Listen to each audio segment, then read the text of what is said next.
대통령 파는 자 조심하라는 조국이라는 지금 키워드로 지금 시작을 하고 있는데 대통령 파는 자를 조심해야 된다. 순혈주의는 자해의 길이다라고 SNS에 조국 대표가 올렸다는 거예요. 근데 전 이 글만 봤을 때는 맞는 말이잖아요. 대통령 파는 자, 대통령 파는 조심해야지. 그 순혈주의 안 되죠. 근데 그 순혈주의라는 말 이 정신 안에는 뭐 뉴 이재명 또 약간 포함해서 이야기할 수 있는 거 아닌가 싶기도 한데요. 이 이야기를 왜 뽑았을까? 어떻게 보셨습니까? 일단 요 말은. 근데 우선은 이 뉴 이재명이라는 사회적 현상이라고 저는 일단 보는데 뭐 민주당이나 현상이요? 네. 이재명 정부를 중심으로 보자면 지지층이 확장되는 현상이고 네. 또 보수라고 하는 저 수구 퇴행 세력을 놓고 보면 종말로 가고 있는 그 현상을 우리가 이제 설명하기가 어려우니까 뉴 이재명 현상이다라고 해서 어떻게 보면 이재명 정부의 그런 확장적인 지지층 이걸 가지고서 이제 사실은 한겨레에서 가장 먼저 보도를 한 걸로 이제 저는 알고 있는데요. 저도 그렇게 알고 있습니다. 사실 이게 처음에 논란이 시작된 거는 매우 바람직한 방향이었습니다. 그러니까 어떤 방향성과 노선에 관한 차이점이었는데 예를 들면 이재명 정부가 실용과 어떤 국익과 통합의 관점으로 간다면 또 여기에 대해서 당내에서는 일부 또 세력들이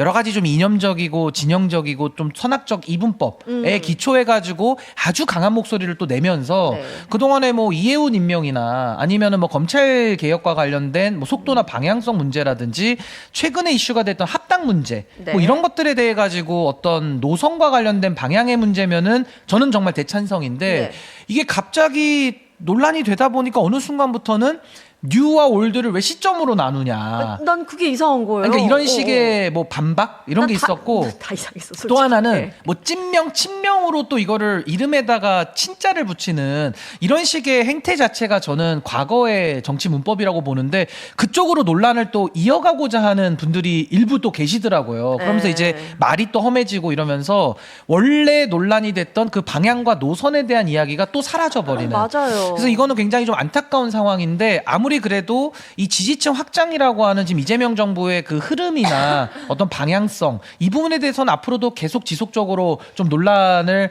어떻게 보면 이어가게 되는 그런 상황이 반복되지 않을까 싶습니다. 아니 사실 그냥 일반 국민들이 봤을 때 그리고 이 민주 진영 내에 뭐 대부분의 사람인 것까지는 제가 확인을 할 수 없습니다만 뉴건 올드건 간에 대통령이 잘하는 일을 칭찬하고 대통령의 어떤 지금 권력이 집중되고 있는 상황이 거기에 당연히 우리가 으쌰으쌰 힘을 모으고 이거는 뉴든 올드든 상관없는 이야기인데 그렇죠. 왜 이야기가 튀어나오면서 거기 안에서 막 뭐 진짜가 있고 가짜가 있고 뭐 배우를 배우가 밝혀라 있고 뭐 이런 얘기 막 이거는 너무 쓸데없는 소모전 같은 느낌이 들더라고요. 추자 씨는 저도 어떻게 이제 보셨어요? 그거를 이제 뉴 이재명이란 단어가 사실 한겨레에서 나온 게 저도 네. 그렇게 알고 있는데 꽤 됐습니다. 근데 왜 이게 이렇게 됐을까? 그리고 이거를 지금 굉장히 좀 나쁘게 보는 그런 시각이 왜 있을까를 제가 이제 한 며칠 동안 좀 이것저것 살펴보면서 생각을 좀 정리를 해봤는데요.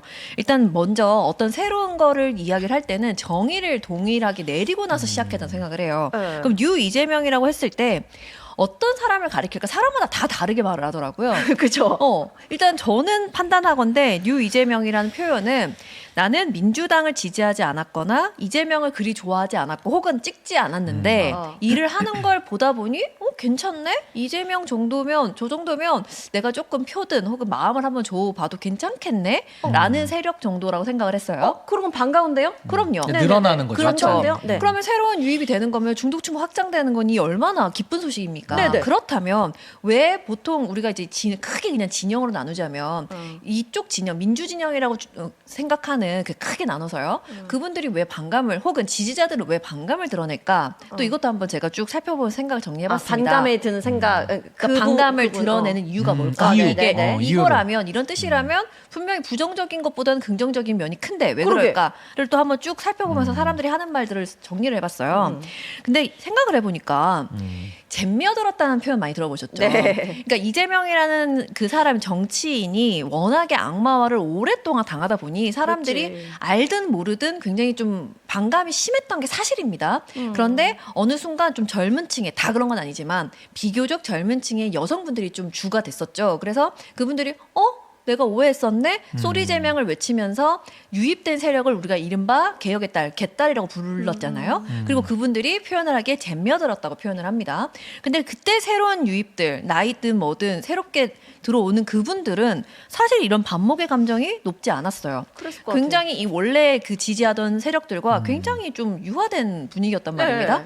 그런데 지금은 왜 이렇게 반감이 높을까를 생각을 해봤더니 이 뉴 이재명을 뭐라고 정의 내리느냐에 따라 사람 따라 다르게 정의 내리면서 맞아요. 이 세력이 들어오는 건 현상이 맞아요. 왜냐하면 네. 이재명 대통령이 워낙 일을 잘하니까 그렇죠. 새로 들어온 사람들을 자기 각기 나름 다른 정의를 내리면서 원래 지지했던 사람들을 구태로 몰아붙이는 자들이 등장하기 시작합니다. 아, 나 그럼 빡치지 그거는. 그러니까요. 네, 그런 건 그러니까 빡치지. 나는 이재명이 악마화 당할 때도 이재명한테 함부로 말하지 말라라고 주장하며 이재명이란 사람을 우리가 끌고 왔는데 지지자들이 그런 사람도 있는데. 그렇죠. 근데 내가 구태라고? 라고 돼버리는 거예요. 그래서 이게 현상은 존재하나 이것을 막 팔아치우는 사람들이 막 붙기 시작하면서 이 문제가 굉장히 혼란스럽게 된 것이 아닌가라고 정리 내렸습니다. 지금 저 추장님 얘기 정확하신 들어보니까 분석이에요. 저도 막 빡이 치는데요. 아니 근데 사실, 정확하신 분석인데 제가 살을 좀 보태자면 네네. 아까 윤석열 시대 때는 이런 논란이 없었다고 하셨잖아요. 그건 맞아요. 왜냐하면 당시에는 윤석열을 끌어내리는 대의가 워낙 컸기 때문에 이런 방향성에 대한 논의는 없었고 그냥 단일 대우를 유지할 수 있었던 환경적 요건이 분명히 있고 지금은 윤석열 지금 이후잖아요. 윤석열을 끌어내리고 그다음에 이재명 정부가 들어와서 어떤 정책적 방향과 노선을 정할 거냐 여기에 대한 지금 충분히 전 이 건강한 논의가 있어야 된다고 보는 네. 거거든요. 근데 여기서 문제가 어디서 발생했냐면 제 분석은 사실 이게 8월 달에 민주당의 전당대회가 있잖아요. 이거랑 사실 국민들은 아무 관련이 없어요. 그리고 아까 말씀하신 올드 민주로 지금 낙인이 돼서 기분 나쁘신 분들도 여기에는 관련성은 없거든요. 그러니까 당권이라는 거는 당에서 또 차후에 총선 출마하실 분들이 관심사지 국민들은 관심사가 아닌데 그게 일단은 먼저 지금 껴들어온 부분이 하나가 있는 것 같고 두 번째는 기습합당 제의가 있었잖아요. 정청래 대표가. 네네. 그러다 보니까 합당이라 그러면 상대가 있는 건데 그 상대가 조국혁신당. 근데 조국혁신당은 문재인 정권 때 일익을 담당했던 분들이 그 안에 많이 계시기 때문에 사람들이 그냥 조국혁신당으로 바라보는 것이 아니라 뭐 예를 들면 조국혁신당의 조국 대표를 뭐 대선 주자로 이렇게 또 부각시키는 그런 움직임도 분명히 있었기 때문에 이 굉장히 날카롭고 예민하게 바라본 거예요. 네. 합당하고 연결이 되다 보니까. 그래서 그런 부분도 전 이슈가 더 커지는데 기여한 거 아닌가 이런 생각이 들고 또 하나는 이걸 이제 비판하는 분들이 많이 계셨어요. 그러니까 뉴 이재명 현상에 대해서. 근데 이분들이 저는 써서는 안 될 단어를 썼다고 봅니다. 뭘까요? 그게 무슨 뭐 멍멍이 소리 이게 아니라 그것도 물론 잘못된 그거지만 전 이런 거 있어요. 갈라치기다. 내지는 무슨 작전을 받고 들어왔다. 작전? 아니 작전 세력. 뭐 배우가 있다 배후, 이런 같은 음모. 이거는 맥락이에요? 조국 네. 대표도 지금 쓰고 있기 때문에 갈라치기, 작전이 있다, 작전 세력이 있다라는 이 두 가지를 지금 페이스북 글에 조국 대표가 어제 다 쓰셨거든요. 그러니까 이런 것들이 이제는 그냥 온라인상에서 야, 너 갈라치지 마. 너 뭐 작전이야? 너 배후 밝혀. 이거는 그냥 지지자들끼리 있는 얘기니까 우리가 넘어갈 수가 있는데 이걸 정치인의 입에서 나오는 순간부터는 이제 이거 얘기 안 할 수가 없는 상황이 돼버리고 이제는 좀 돌이킬 수 없는 선을 넘는 거 아닌가. 그게 그때 대표적이었던 게 조국 대표가 라디오 나와서 네. 손가역이라는 단어까지를 써요. 그러니까 그거는 과거에 이재명 대통령을 좀 악마화할 때 동원됐던 그 단어고 그래서 그때 오해를 너무 받으니까 당시 이재명 대표가 그걸 해산시켰다고 완전 알려져 바로. 있는 네, 이제 그렇죠. 그 단어까지 소환이 되다 보니까 이제는 이게 좀 주워 담을 수 없는 지경까지 정치인들이 이걸 이끌고 간 거 아닌가 이런 생각이 들고 저는 그럼에도 불구하고 이재명 정부를 성공시키자에 대해서는 뉴든 올드든 이거는 전혀 구별이 없거든요. 맞아요. 사람들은 뉴 올드 이런 거에 관심이 없다니까. 정부 성공을 바라죠. 정부 성공을 바라고 이 나라가 잘 되길 바라고 네. 내 삶이 나아지길 네, 원해요. 맞아요. 왜 뉴 올드가 이런지 아니 그래서 뭐하냐라고 그 생각할 수 앵커님 있어. 말씀하신 네. 방향으로 이제 다시 이걸 논점을 그랬으면 돌려서 좋겠습니다. 이게 시기와 어떤 그 인물 중심으로 나누지 말고 그렇게 나누는 사람은 프레임을 잘못 짠 거니까 잘못 비판을 받아야 되고 노선과 방향을 그럼 이재명 정부가 어디로 나가서 더 많은 국민들의 지지를 견고하게 받아낼 것이냐 전 여길로 가야 된다고 보고 자 하나만 더 말씀드릴게요. 지금 뉴라는 단어를 쓰니까 이게 뉴가 또 뭐 신천지냐 뭐 아니 그래서 저도 이름이 신씨라서 그럼 내가 신이면은 이거 저는 삼갈신자거든요. 야. 근데 이걸 또 새로운 신으로 해가지고 저를 막 그렇게 몰아붙이는 분들이 일부 계세요. 근데 네. 저는 이렇게 보시면 될 것 같아요. 조국 대표는 지금 뉴라는 단어를 쓰지 말아라 이거 갈라치기다 이렇게 얘기를 하시는데 조국 대표께서도 뉴 파티 운동을 당내에서 하셨던 분이에요. 뉴라는 단어를 쓰고 계셨고 이번에 우리가 핸드폰도 이거 지금 25인가 그래요. 요 모델이 요거 다음에 26이 나오거든요. 네. 근데 26이 나오면 사람들이 26을 살 거 아니에요. 네. 그게 25에 대한 갈라치기는 아닙니다. 그러니까 신상품은 늘 나오는 거야. 그럼 26도 나중에 27 나오면은 또 이제 구형이 되는 거예요. 그러니까 네네네. 그렇다고 해서 우리가 이 물건을 뭐 아유 새거 나왔으니까 버려야지 이러지 않잖아요. 그러니까 이거는 뭐 자동차도 그렇고 핸드폰도 그렇고 신상품이 늘 나오는 이런 신기술의 발전이니까 저는 뉴라는 단어를 너무 공격할 필요는 없다. 그렇게 가는 것 자체가 전 국민들에게는 설득력이 많이 떨어진다고 생각을 해요. 사실 그런 것 같아요. 이게 뭐 뉴든 올드든 제가 계속 이제 저는 모르겠어요. 지금 이 옷처럼 너무 회색 분자 마냥 뭉뚱그려서 얘기하는지 모르겠지만 뉴는 그냥 올드에 대한 존중이 있어야 되는 것 같고 그쵸. 그리고 올드는 뉴에 대한 이해가 필요한 것 같거든요. 포용도 있어야 포용이 되고. 있어야 되고 왜냐하면 대통령은 지금 통합을 지향하고 있고 맞아요.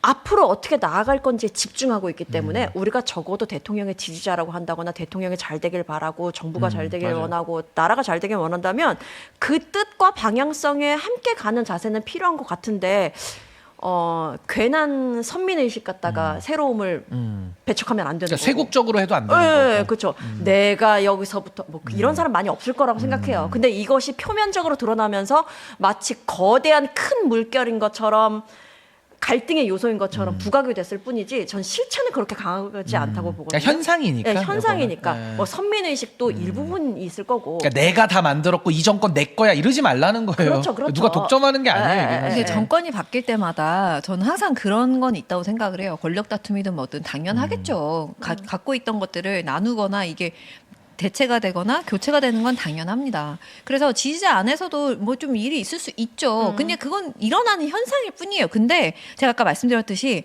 여기에 붙는 자들이 굉장히 많은데 저는 딱 짚고 싶은 게 뭐 다양한 유튜버들도 있고 할 겁니다. 근데 제가 이제 기사를 워낙에 이런 걸 보면서 체크하고 이런 거를 해왔잖아요. 근데 정치 혐오적인 기사를 굉장히 자주 쓰는 언론들이 있어요. 그냥 딱 짚어서 지금 여기에 편승해서 민주당 안에서 이런 일들이 벌어지는 거를 굉장히 신나하는 것처럼 제 눈엔 보이는 두 언론을 이야기하자면 첫 번째 경향, 두 번째 한국입니다. 한국일보.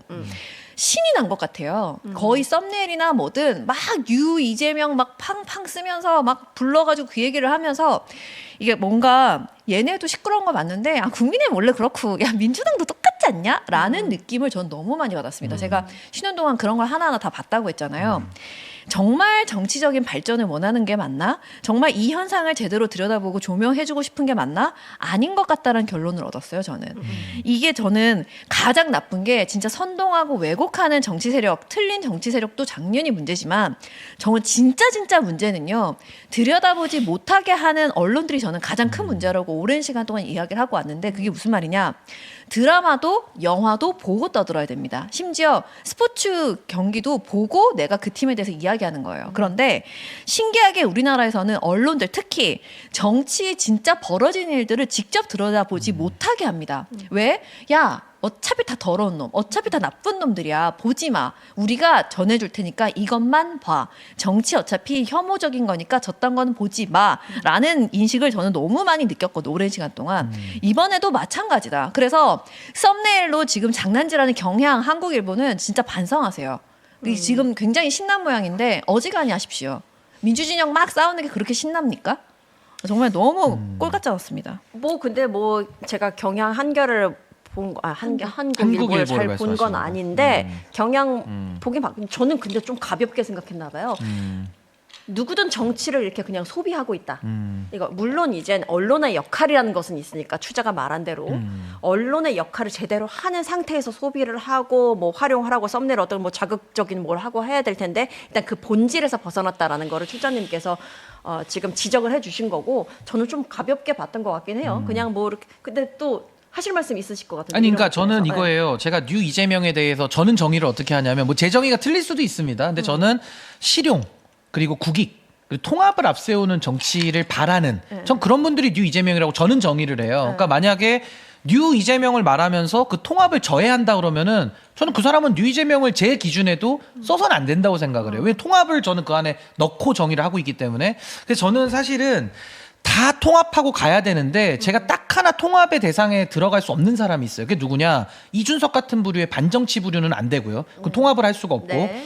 또 하나는 저는 문재인 정권 때 정책 의사결정을 깊숙이 하신 분들 중에 그 실패의 책임에 대해서 반성과 성찰을 안 하는 분도 분명히 계시거든요. 네. 저는 그런 분들이 지금 다시 나와가지고 이렇다 저렇다라고 또 이재명 정부의 정책을 비판하는 경우가 많이 있어요. 저는 저는 제 용인 범위에는 그건 들어갈 수가 없다. 전 그렇게 생각을 해서 말씀을 드리는 거고 하나만 더 말씀드리면은 뉴 이재명 현상을 가라앉힐 수 있는 방법이 하나가 있습니다. 그게 뭐냐면은 지금 민주당에서 정청래 대표 체제잖아요. 정청래 대표께서 이재명 정부의 성공을 100% 돕는다라는 인식을 주시면 돼요.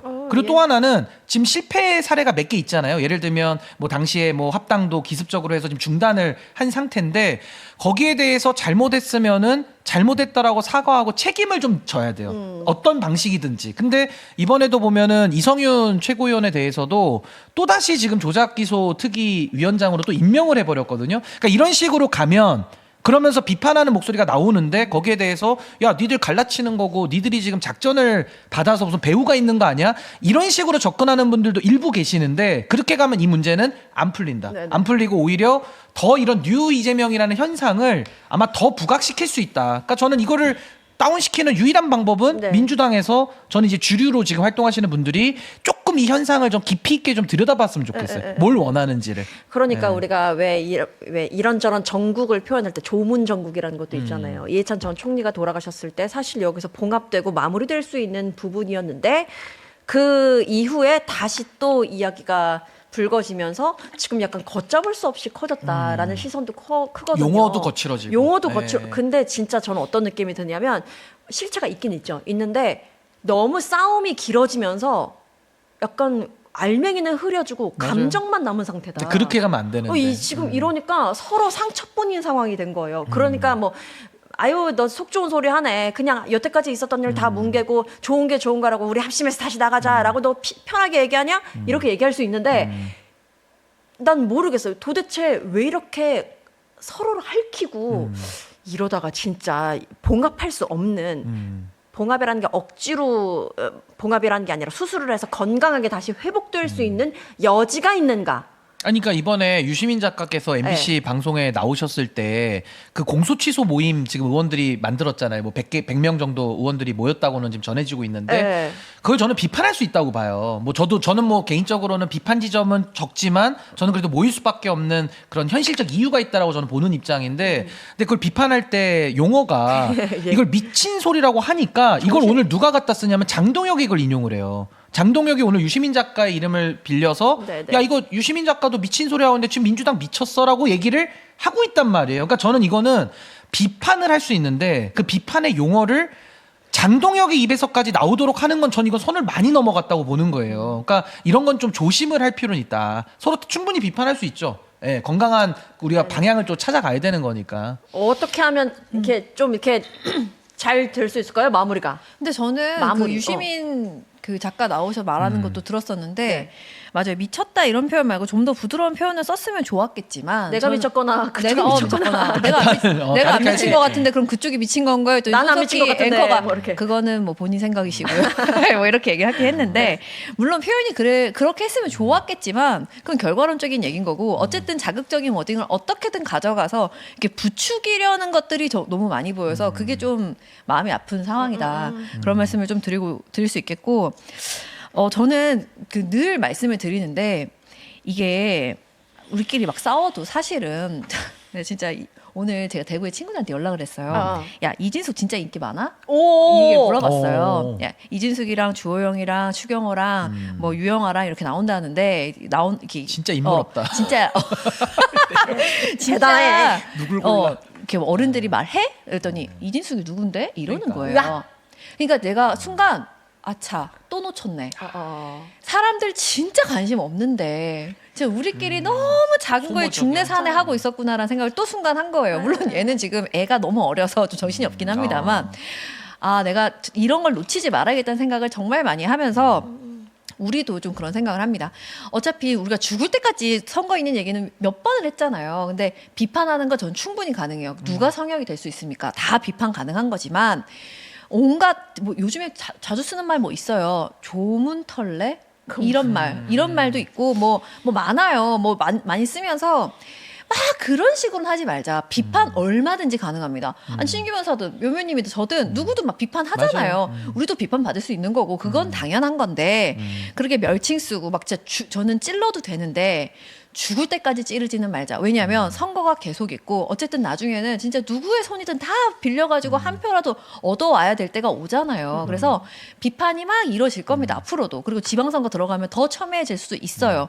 근데 진짜 세상 다시는 안 볼 것처럼 찌르지 않았으면 저는 이 말씀을 정말 꼭 드리고 싶습니다. 그리고 저도 반정치는 우리가 용납이 안 됩니다. 그러니까 반정치의 정의도 또 다를 거예요. 근데 반정치는 저는 통합의 대상으로는 보지 않고 그걸 뺀 나머지들은 저는 같이 가고 책임 정치 복원하고 정치 복원의 시대로 나아가야 된다. 왜냐하면 저도요, 제 보수지만 진보적 가치 필요하다고 봐요. 어떻게 제 말만 다 옳습니까? 서로 보완해줘야 되는데 이게 저도 비유가 맞을지 모르는데 저희 집에 고양이가 2마리 있거든요. 네. 초이와 팡입니다. 초이팡이? 제가 초이팡이 싸울 때 양비론하지 않아요. 야, 니네 둘 다 잘못했어. 이러면 얘네 둘 다 미치기 때문에 제가 그걸 딱 봅니다. 누가 먼저 때렸고 펀치 누가 날렸고 누가 먼저 물었냐를 제가 봐요. 그 시작을 알아요. 그래서 그놈부터 제가 먼저 정리를 합니다. 그리고 맞은 애는 좀 덜 조이팡이. 때립니다. 제가 그러니까 때린다기보다 마음에 좀 질책을 덜 합니다. 왜냐면 누가 먼저 하거든요.